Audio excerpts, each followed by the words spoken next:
Let's start with the nub of the problem. The Court of Appeal didn't bless the Bell Hotel as a model of good planning. It said the High Court's interim injunction was the wrong tool applied in the wrong way and influenced by the wrong considerations. The panel, led by Lord Justice Bean, called the earlier ruling seriously flawed in principle because it failed to weigh the practical consequences of displacing 138 people on a 2-week clock, and because protest activity had crept into the legal calculus. If an outbreak of protest strengthens your planning case, you risk rewarding disorder and incentivizing more of it. That cannot be the law. That's perfectly reasonable. What he didn't say, of course, was that the basic principle that the legal question was, can you change the purpose of a hotel so that the hotel, instead of taking in guests and accommodating them, is accommodating on a permanent basis asylum seekers. It's become a migrant centre. So this was not the final trial on whether the Bell was made a material change of use from a C1 hotel into a hotel or sui generis accommodation, therefore. That planning question remains alive for October. And at this interim test, the test is classic. Is there a serious issue to be tried? Can damages compensate? Where does the balance of convenience lie? And what is in the public interest? The Court of Appeal found the High Court had shortchanged the last two limbs by underplaying the immediate relocation problem and by letting protest pressure tilt the scales. The Home Secretary's statutory duty to avoid destitution for asylum seekers was part of the public interest matrix. Two further clarifications matter. First, the appeal court didn't rank the rights of asylum seekers above those of residents. It explicitly rejected the Home Office's invitation to construct a hierarchy of rights. Second, it emphasised process, and interim injunctions are exceptional where third parties will be summarily uprooted and where central government is running a national accommodation scheme that a local order would disrupt. The line on protests is the judgment's own most important contribution. Litigation cannot become a megaphone for the loudest crowd. If councils point to street disorder as a primary plank for urgent relief, they collapse the distinction between genuine planning harm and public order data that belongs with the police. The appeal court's warning is principled and practical. Make protest pressure pay, and you guarantee more of it. That would invite copycat tactics outside hotels nationwide.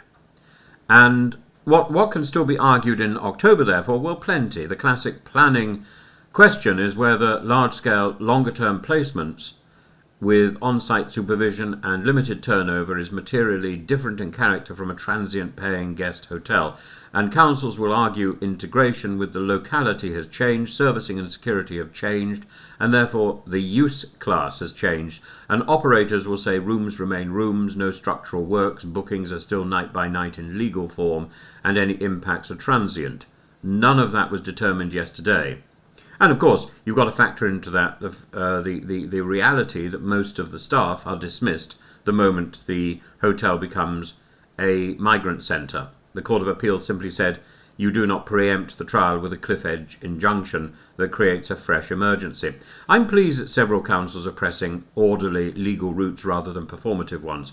Planned contravention notices, evidence of servicing changes, traffic, safeguarding and management plans, and sensible timetables to regularise or cease a use are the correct tools. At least a dozen authorities of different political colours are now pursuing that path and are entitled to try. Each site turns on its facts, not on Epping alone. Now, the economics.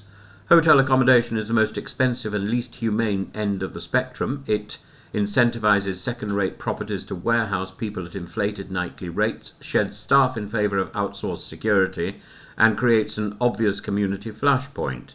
The numbers remain stark, around 32,000 people still held in hotels at the end of June, down from the 2023 peak, but high enough to fuel anger with no end in sight. The government repeats that hotels will end by the close of this parliament. That's a political pledge and a logistical headache. The incentives are misaligned. Hotels owners can collect reliable cash flow from a single public counterparty with little marketing risk.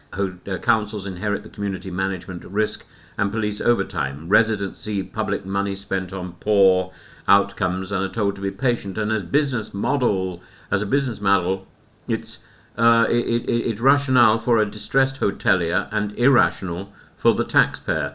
The ruling lauded in a febrile atmosphere. Ministers framed the appeal as avoiding chaos and keeping control while they unwind hotel use in an orderly way. Opponents claimed it proved the centre values migrants above locals, both messages oversimplified. The law asks a narrower question. What interim order best avoids irreversible harm before trial? And the court answered that and nothing more. Meanwhile, protests have spread beyond Epping with the predictable mix of legitimate local anger, opportunistic agitators and police deployment to prevent disorder.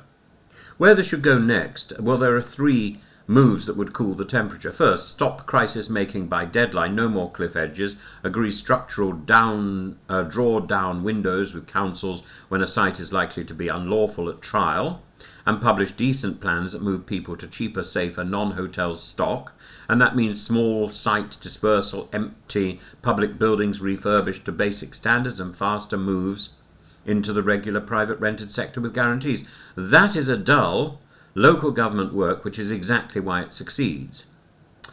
We need to attack the backlog, not the symptom. Hotels exist because claims sit. Keep the current acceleration and prioritise work-ready applicants and clear refuses. Every extra 1,000 decisions per month is several hotels closed without a headline. And we need to reprice the incentives, cap nightly rates to a transparent schedule, and require minimum staffing and community liaison standards. If a property cannot meet those basics, it's out. The profitable warehouse model collapses when the margin goes. It shouldn't need saying, but let's say it. There is a difference between a lawful challenge to a questionable change of use and a mob baying at a building. The former is democracy, the latter is politics by threat. The Court of Appeal was right to draw that line in law, and the government is right to be pushed by councils to stop renting poor hotels at high prices. The appeal court's message is simple and sound. Do not let protests launder themselves into planning harms.